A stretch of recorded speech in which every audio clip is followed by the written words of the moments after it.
So I just got my fan today, and it keeps falling. I can't keep it level because it keeps falling, and there's no way to keep it level unless I put it like all the way up here like that. That's when it stays. But I can't put it at an even level because it will just fall.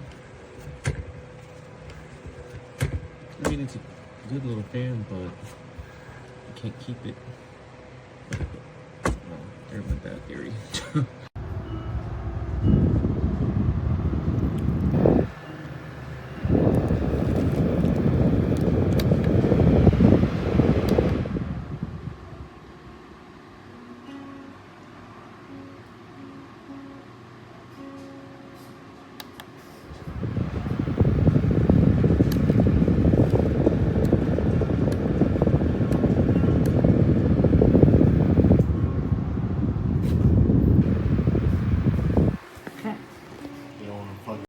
We had this fan for a few months and the wires have pulled out and they are completely bare.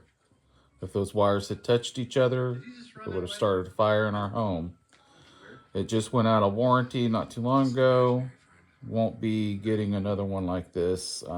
Company needs to be heads up that they got a problem with their cord. Thank you.